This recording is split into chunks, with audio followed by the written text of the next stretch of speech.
Do you ever feel like the world we live in is making you sick?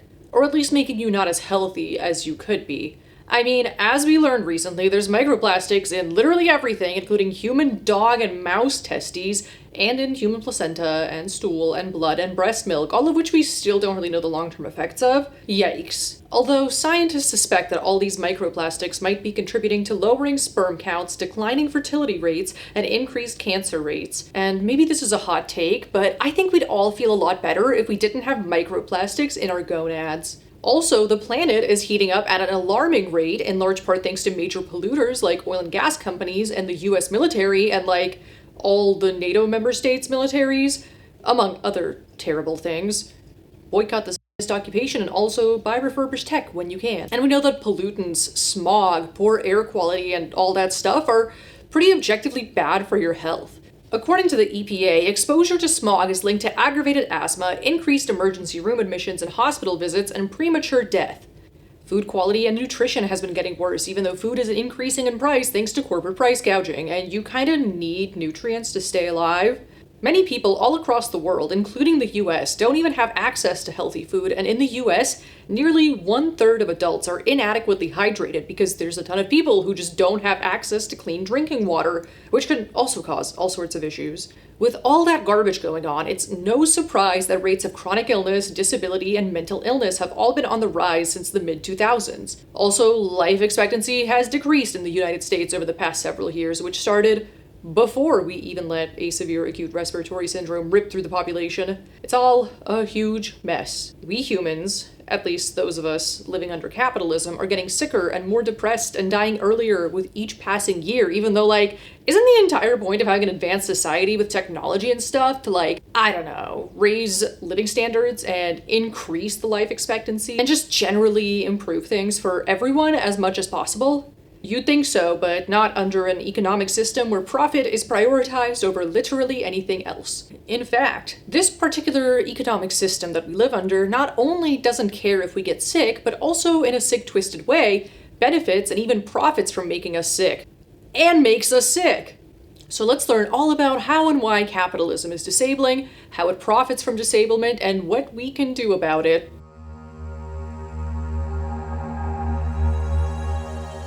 Capitalism is the private ownership of the means of production, which means that private individuals, the bourgeoisie, own the facilities, land, factories, etc. required to perform labor, and the working class, the proletariat, sell our labor power to them for a wage. Basically, the bourgeoisie exploit the labor of the proletariat, leading to class struggle and social inequality. Under capitalism, profit is prioritized above anything else, including human lives, and private corporate interests decide not only how our workplaces are run, but also how society in general runs, because the bourgeoisie own nearly everything around us, which leads to them having tons of money that they can use to do things like lobby the government, also known as giving politicians money so they'll do what you want. Or bribery, I guess is what they call that normally. This focus on private profits above all else is why in the US we have car-dependent infrastructure with limited public transit. Yeah, Zafir? It's why oil and gas companies like Exxon were able to ignore and cover up scientific reports on climate change so they could continue profiting from their environmental destruction. It's why places like Flint, Michigan are still fighting for access to clean drinking water after 10 years. Because private interests profit way more in the short term from selling individual vehicles and not having to deal with regulations and privatizing water systems than they would from building a robust high-speed rail network, adhering to regulations that would probably be more expensive for them, and keeping water as a public utility that the local population has a say over. Those things are better for the public, but they're just not profitable, so that's not what we get. Companies are literally incentivized to not care if they're causing harm as long as they're earning profits, and in a system where profit is prioritized above all else, it is simply the natural logical output that all these private companies will prioritize profit over ensuring that people have safety, comfort, clean air and water, access to nutritious food, guaranteed housing, access to high-quality healthcare, and so on. There's enough resources to ensure that we have all those things, but it's simply not profitable, which is why we don't have all those things that we could totally have, but we don't. Oppression is also quite literally disabling and often limits one's access to all these social determinants of health that we all could have access to if it wasn't for this economic system that we find ourselves living under. People who have no or limited access to the aforementioned things, often because their communities are intentionally kept in poverty, become disabled at higher rates than people who do have stable access to those things. In the US, we see higher rates of disabilities in BIPOC communities than among white people. 26.6% of white people ages 45 through 64 are disabled, compared to 35.5% of Black and Hispanic adults in that same age group.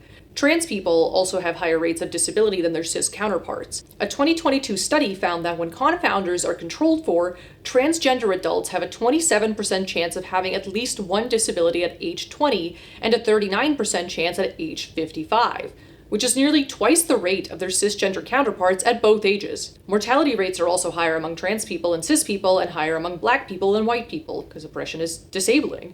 According to abolitionist scholar Ruth Wilson Gilmore, racism specifically is the state-sanctioned or extra-legal production and exploitation of group-differentiated vulnerability to premature death. And as Kwame Ture said, racism is not a question of attitude, it's a question of power. Racism gets its power from capitalism. Capitalism outputs racism and other forms of oppression, which output early death or eventual disablement for many marginalized and oppressed people. Being disabled as a marginalized person also leads to even further marginalization.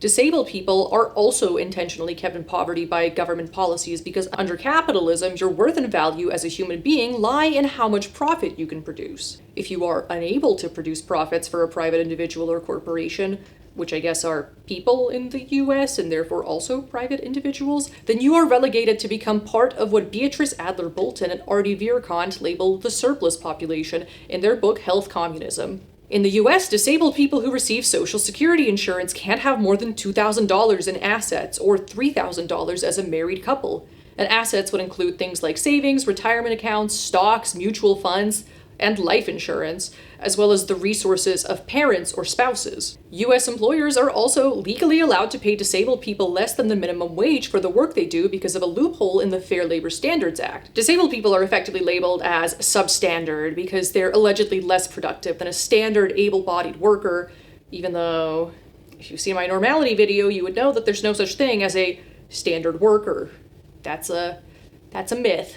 In the US, 50% of people killed by law enforcement are disabled, and more than half of disabled Black people have been arrested by the time they turn 28. People who are unhoused or who live in rural areas and thus have reduced access to medical care also have higher rates of disability and mortality than housed people or people living in cities, respectively, because not having access to shelter or health care are also forms of oppression that generate disability. You literally only need to look at the case study of the millionaire who sold off all his assets and intentionally became homeless so that he could prove that he's on that Sigma grind set and could make $1 million in a year to see this disablement in action. This guy quit his experiment 2 months early because being homeless made him develop 2 autoimmune diseases and chronic fatigue. What? No way! The stress of not having shelter is bad for the human body? Who knew? A system is what it does, and when a government system outputs increased mortality among marginalized groups who are intentionally kept in poverty through things like systemic discrimination, inadequate access to healthcare or shelter, over-policing of their communities, wage disparities, and inadequate social services, that is known as social murder, and that's not a good sounding result for a system to have, I would say. Oh yeah, my capitalist system outputs social murder. And maybe get a less murderous system. The term social murder means an unnatural death via the circumstances of one's oppression, like living in a place with really bad air quality that damages your lungs and ultimately leads to lung cancer, or getting so stressed out from your job that you have a heart attack at 65 and perish when, based on your family history, you could have maybe lived like 90 or so if you hadn't been so stressed out.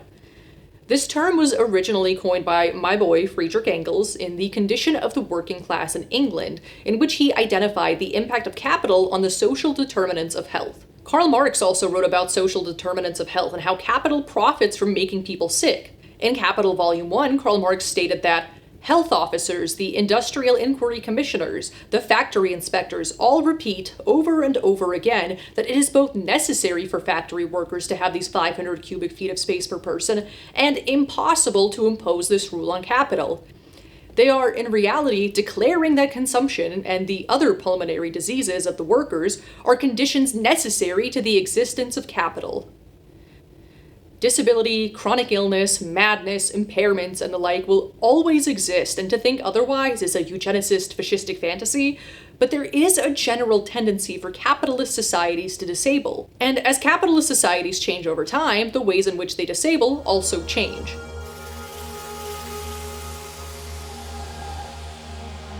Luckily, we have overall way better labor conditions than England in the 1800s, thanks OSHA, and thanks to communist trade unionists fighting for labor rights and giving us things like the 40-hour work week. But neoliberalism, which we live under now, has come with a whole new slew of problems. The rise of neoliberalism in the West also coincided with moving from a Fordist model of monotonous factory work to a post-Fordist model involving more cognitive and emotional rather than physical labor. According to Robert Chapman in their book Empire of Normality, the transition to a post-Fordist model was a mass disabling event, in part due to the decline of union and labor protections, erosion of social safety nets, and increased economic inequality, precarity, stress, alienation, and isolation.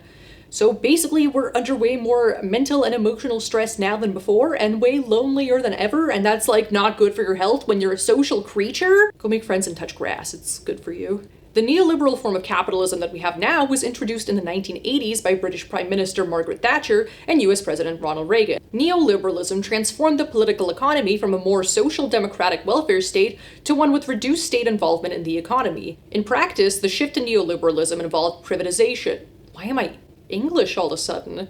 In practice, the shift to neoliberalism involved privatization, elimination of price controls, deregulation, cuts to welfare and social protections, and the erosion of labor rights, which all came along with the popularization of the idea that societal problems like homelessness, poverty, disability, mental illness, unemployment, and environmental degradation are individual rather than structural matters. If you think any of those things are individual matters, then congrats, the neoliberal indoctrination worked. Sure, the richest 1% emit as much planet-heating pollution as 2/3 of humanity, but make sure you use a paper straw and lower your carbon footprint, or else you're literally making climate change worse, like single-handedly. Sure, 91% of the world's population lives in places where the air quality index exceeds limits set by the World Health Organization guidelines, and air pollution is linked to a 31% increase in heart disease-related death and disability, but have these 91% of people considered living somewhere else that's not so polluted? You know, maybe just like move. That's neoliberal logic for you. Under such logic, disability is often viewed through the medical model of disability, which views disability as being rooted in an impairment or dysfunction within a person's body-mind. Under this model, disability is seen as a physiological tragedy where the best that the disabled person can hope for is medical treatments that mitigates the effect of the disability, and the burden of dealing with the disability is placed on the individual. The social model of disability, formalized in the 1970s by a London-based Marxist group called the Union of Physically Impaired Against Segregation, posits that while obviously impairments exist, society not accommodating the impairment is what causes the disablement rather than something intrinsic about the impairment itself. It's the systemic barriers, social exclusion, discrimination, and inability to participate fully in society that impose disablement on people. Rather than viewing disability as an individual medical tragedy like the medical model, the social model acknowledges that disability is a systemic issue and a matter of marginalization and oppression. Also, like, how many of us disabled people become further disabled due to things like medical neglect and doctors not believing us and not being able to access proper treatment for our condition or being given the wrong treatment? The answer is a lot. That's a whole other topic for a whole other day, though. Here's an example to illustrate the differences between the two models. A wheelchair is a mobility aid that allows people to move around who otherwise wouldn't be able to due to a condition like limited mobility, paralysis, chronic fatigue, amputations, connective tissue disorders, or what have you. There's a lot of possible reasons why someone would use a wheelchair. Basically, wheelchair users have some condition that makes them require a wheelchair for mobility, but according to the medical model of disability, that's their own individual problem to deal with.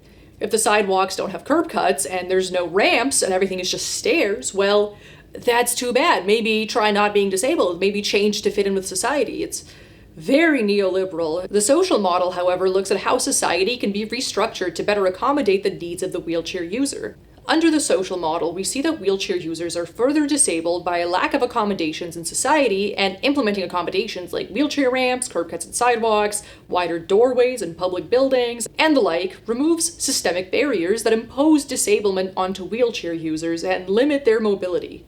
Making society accessible is very demure, very mindful, very cutesy. We love to see it. The social model of disability has a lot of utility when it comes to designing products, spaces, and society in general. And if you remember from my video on normality, designing for extremes produces far better results than designing for the average. Like, every time, all across the board.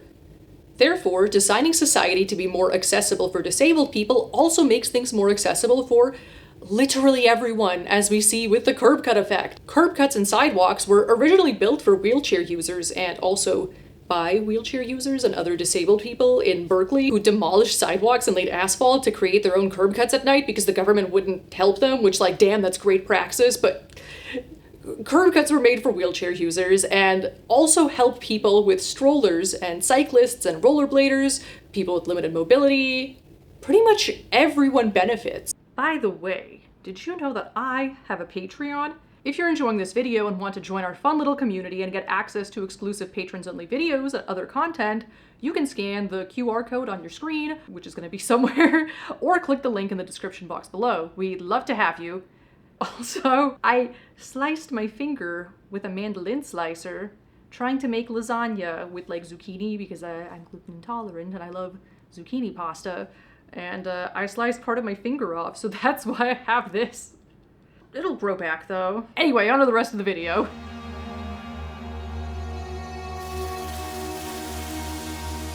A lesser-known model of disability that views disability through an anti-capitalist and materialist lens is Marta Russell's money model of disability, which theorizes that although disabled people, the surplus population, are often viewed as a drain or a burden on the economy, capital and the state have created systems that reclaim this population as a source of financial production. As Artie Vierkant and Beatrice Adler-Bolton state in Health Communism, Russell situates these systems as manifesting through charity fundraising, the prioritization of care aimed toward the repair of disabled people to become workers, and through policies that grow the private sector through for-profit private nursing home care paid for by publicly funded, means-tested state healthcare programs. Russell's money model of disability shows us that disability is not just a social issue, but also a way that capitalism generates profit by exploiting this surplus population and extracting as much profit from them as possible. Continuing with our wheelchair example, capitalism profits from wheelchair users through production and sales of wheelchairs and accessories like cushions, ramps, and lifts. Healthcare costs, because wheelchair users often need more frequent medical attention than just your yearly checkup. Charities and nonprofits that earn money from donations and government contracts, but only use a small percentage of that money to actually care for disabled individuals, and so on. We live in a neoliberal medical model of disability world, so despite all the profit that the surplus population produces for capital, despite their inability to participate in the labor market, they are still designated as dependent or burdensome, and if they do participate in the labor market, they often get paid less than their non-surplus counterparts, as we discussed earlier. According to Artie Vierkant and Beatrice Adler-Bolton in Health Communism, though the surplus population includes disabled, impaired, sick, mad, and chronically ill people, the vulnerability of the surplus is not inherent to their existence. There is not one single characteristic that makes them vulnerable, but rather, their vulnerability is constructed by the operations of the capitalist state through what Ruth Wilson Gilmore calls organized abandonment. The deliberate manipulation and disproportionate dispossession of resources from Black, Brown, Indigenous, disabled, and poor communities, rendering them more vulnerable to adverse health. Vierkant and Adler-Bolton also write in Health Communism that the worker-surplus binary solidifies the idea that our lives under capitalism revolve around work. Ourselves, our worthiness, our entire being and right to live revolve around making our labor power available to the ruling class. The political economy demands that we maintain our health to make our labor power fully available, lest we be marked and doomed as surplus. The surplus is then turned into raw fuel to extract profits through rehabilitation, medicalization, and the financialization of health. This has not only justified organized state abandonment and enforced the poverty of the poor, sick, elderly, working class, and disabled, It has tied the fundamental idea of the safety and survival of humanity to exploitation. Additionally, disablement isn't profitable to capital just because of the profits generated by the surplus class, or just because engaging in organized abandonment is cheaper for capital in the short term than providing people with the necessities they need to thrive. As we established earlier, corporations prioritize profit above all else, and it's also very profitable for corporations to have as bad of working conditions as possible while still towing the line of legality. Mischa Frazer-Carroll writes about the disabling conditions workers experience in her 2023 book, Mad World, The Politics of Mental Health. And this is a huge quote, but it's my video, so I can put huge quotes in it. Although the last 2 centuries have seen conditions of production shift across time and space, it remains true that capitalist work harms our entire body minds through exploitation and the quest for profit. Today, many of the world's most profitable businesses foster working conditions that are health-destroying in the immediate short term. At Amazon, one of the most valuable companies in the world, conditions for their poor and racialized workers resemble the speed and mechanism of the factory line. Warehouse workers and drivers are subject to rigorous time tracking, with a number of workers reporting that they had developed UTIs because they do not have time to go to the toilet at work. Meanwhile, 40% of Amazon employees have experienced pain or injury at work, and of those workers who said they had acquired a serious injury, 80% said it was related to production speed or pressure. In 2021, 159 Apple workers in India were hospitalized with food poisoning, after which it was discovered that they had been forced to live off of worm-infested food in rat-infested dorms with no running water. Many businesses take these health risks with the understanding that when their workers' bodies wear and break, they can be replaced, like any other piece of equipment. Even before the pandemic, Amazon replaced over 150% of its hourly workers every year, meaning that the high number of lifelong injuries sustained at the company are of little consequence to profit margins. Walmart, one of the most profitable businesses in the world, follows a similar business model with at least 3% of workers injured each year and an annual turnover rate of 70%. The gig economy, which has seen a spike in precarious work in recent decades, has only allowed this approach to workers' health to further proliferate, with high risk of occupational pain and injury. Due to an oversupply of laborers, certain employers aren't motivated to change. They can simply change their workers. Profit ultimately comes over health. Western imperialism also disables people in the global south while profiting off of their disablement by engaging in wars, sanctions, resource extraction, and exploitation against the global south, and by imposing neoliberal austerity measures onto global south nations via institutions like the International Monetary Fund. The West profits directly from imperialism through things like global arms sales, defense contracts, corporate patents on military technology, the issuing of government bonds, stock market gains, and research and development funding. The climate change and pollution issues we talked about earlier also impact global South nations most of all, despite the fact that the majority of carbon emissions come from the global North. Due to the Zionist occupation's genocide of Palestinians, which the US is directly funding and profiting from, Gaza now has the largest cohort of pediatric amputees in history, and the majority of amputations being performed would have been preventable under normal circumstances. There's also a polio outbreak in Gaza right now, and all of this is directly because of Western imperialism. In the Democratic Republic of Congo, workers are brutally forced to mine minerals like cobalt for the profit of Western big tech, and exposure to toxic pollution is causing birth defects in the children of these cobalt and copper miners. What the global North is doing to the global South is a disability justice issue. Palestine, the Congo, and Sudan are all disability justice issues. The way corporations treat workers, the stress that comes from working a job you hate, the way our lives revolve around work, the worker surplus binary, the Amazon piss jugs, all of those are disability justice issues. I don't know if you've noticed yet, but it's all connected, and capitalism and imperialism is the common thread. As we've seen throughout this video, capitalism is more than just an economic system. It's also a mechanism that systematically disables people, particularly those who are already marginalized, and profits from it, whether it's through exploitative labor practices, environmental destruction, or the commodification of disability. Capitalism thrives on creating and perpetuating harm. So what do we do about it? As Mark Fisher wrote in Capitalist Realism, it's easier to imagine the end of the world and the end of capitalism, But the system is not inevitable. We don't have to relegate ourselves to living under a system that seeks to harm us and profit from that harm. It's important to remember that and to work on imagining and building alternative systems built on care rather than maximizing profits. You could literally start today. Or like tomorrow if it's late where you are. Don't try to fix your entire life at 2 a.m. please. Or do. I can't tell you what to do. Maybe you work a night shift and 2 a.m. is like peak life fixing hours for you. I don't know. These systemic problems do require systemic solutions and the creation of new systems, but without revolutionary theory, you can't have a revolutionary movement. You can't build a better world and engage in praxis without knowing who and what you're fighting for, what that better world will look like, why the current world is the way that it is, and how other people have moved towards building a better world in the past. So study is also essential. Additionally, as Vierkant and Adler-Bolton state in Health Communism, we must dismantle this idea of the worker surplus binary, because the idea that the worker is not part of the surplus but still faces constant threat of becoming surplus is one of the main social constructs upholding capitalist hegemony. In Health Communism, they state that we are told that work is in our best interest, when the truth is that it only serves the needs of capital and the ruling class at the expense of our health. Breaking the mirage of worker versus surplus provides a revolutionary opportunity to unite the surplus and worker classes in recognition of a better truth.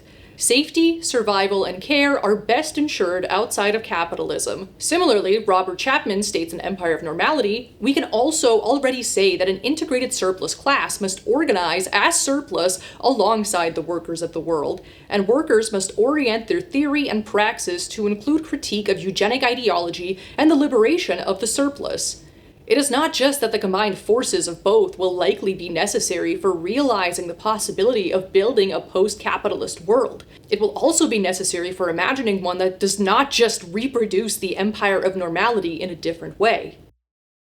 Stick with me here, literally can't snap, but I would also like to add that being in solidarity with disabled people requires admitting that SARS-CoV-2 is still floating around in the air and disabling 1 out of every 5 people, deepening existing inequalities, and making a lot of chronically ill and disabled people unable to access medical care because they might literally get COVID from a hospital setting and become more disabled or die, which, like, that's whack. Supporting that is eugenics, which is Nazi shit. So please take precautions to protect yourself and to mitigate the spread of this potentially disabling virus. Or if you work a job where wearing a mask is discouraged and you'll literally get like spit on for it, then there are nose sprays and mouthwash that can help protect you. Also, isn't it whack AF how the Biden administration pressured Meta to censor COVID content?